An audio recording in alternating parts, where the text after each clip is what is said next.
Les amis, est-ce que le Paris Saint-Germain va quitter le Parc des Princes très prochainement?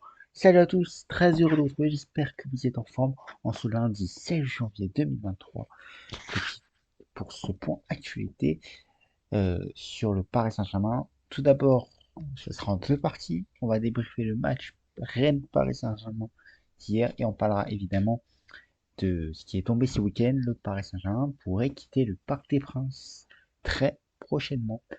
Je propose sans plus tarder de commencer évidemment par le débrief de Rennes Paris Saint-Germain. Tout d'abord, générique, c'est parti.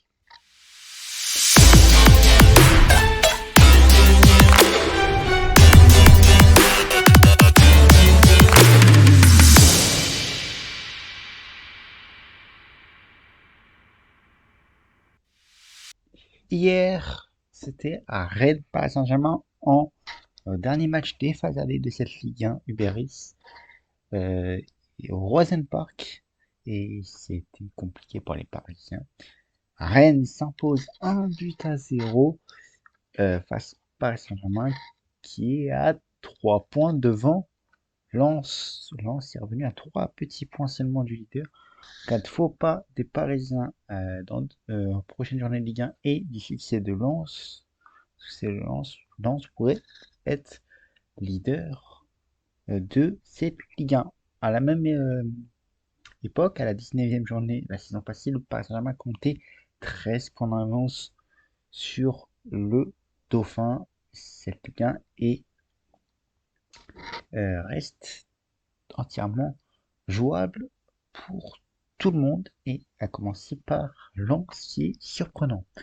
Concernant Rennes-Paris Saint-Germain, les compos étaient très simples, vous les voyez à l'écran. La surprise de Christophe Galtier, c'était la titularisation d'Hugo Ekitike à la place de Kylian Mbappé au coup d'envoi.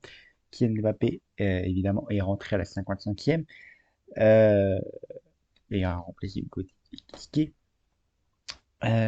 Mais ça n'a pas suffi. Il avait une autre situation, mais il a manqué son duel face à Steve Mandanda. La compo était très simple. Tu passes un Gigio Donnarumma dans les cages, Sergio Ramos, Marquinhos, Danilo Pereira en défense, Juan Bernat et Mukele sur les flancs. Mukele était remplacé par Achraf Hakimi en seconde période. Au milieu de terrain, Warren Zaïre-Emery, le petit jeune qui a été titulaire, avec Vitinha. En attaque, Neymar, Messi et Hugo Ekitike. Concernant Rennes, c'était simple. En l'absence de Martin Terrier et de Bourigeaud, Bruno Genesio a fait Steve Mandanda dans la cage, Christophe Roux, John Rondon et Arthur Tête défense, Amari Traoré, le buteur de Rennes sur un côté, avec Adrien Truffet sur l'autre côté. Au terrain, Lovro Bagère, Leslie Ogouchou. Et en attaque, Désiré Doué, Arnaud Calimundo et Amine Gouiri. Voilà pour la composition de Rennes et ce but de Amari Traoré est intervenu en seconde période vers la 70e minute. Les notes sont très simples pour les Parisiens, 7.5 pour Donnarumma, un grand Donnarumma qui a sauvé de nombreuses balles de match que Rennes a vu en première période. Sergio Ramos 7.2, Marquinhos 6.5, Danilo Pereira 6.9, Mukele 6.8, Warren Zaïre-Emery le jeune qui était 6.4 par les copains de SofaScore, Vitinha 6.6, Juan Bernat 7, Neymar 6.7, Lionel Messi 7.3 et Hugo Ekitike 6.5. Côté Rennais, Steve Mandanda 7.1, Christopher Roux 7.2, Rondon 6.3, Arthur Tête 7.4, Amari Traoré 7.2, Lenovo Marais 7.4, Leslie Oukouchou 6.8, Adrien Truffet 7.5, Désiré Doué 6.4, Arnaud Calimundo 6.7 et Amine Gouiri 6.8 sur 10 évidemment pour ce match. Prochain match, ça sera face à Reims pour les Parisiens. En Ligue 1, la semaine prochaine, Coupe de France. et n'oublie pas jeudi, le match face au club d'Arabie Saoudite avec Cristiano Ronaldo vs Messi pour la dernière confrontation de ce duel historique. Maintenant, on va passer évidemment à l'information qui était tombée, qui a encore été tombée ce week-end. Le Paris Saint-Germain pourrait quitter le Parc des Princes. C'est ce qui est tombé. Le Paris Saint-Germain avait fait une proposition à la mairie de Paris pour acheter le Parc des Princes. Mais voici ce que Anne Hidalgo la maire de Paris, avait dit aux Parisiens et qu'elle a communiqué sur son compte Twitter. Je cite, le Parc des Princes n'est pas à vendre. Il s'agit d'un patrimoine exceptionnel des Parisiens.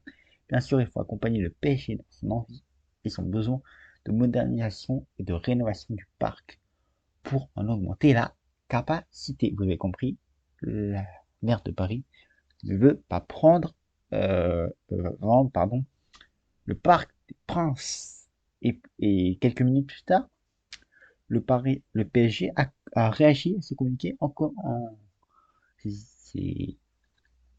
à cette interview en faisant un communiqué de parties. Le PSG et le Parc des Princes font partie de je cite le communiqué du Paris Saint-Germain.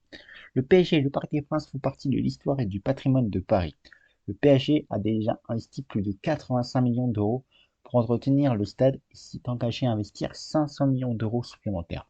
Notre projet est d'offrir aux fans et à tous les Parisiens, un stade performant afin de permettre au PSG de se développer, de jouer au plus haut niveau. Deuxième partie.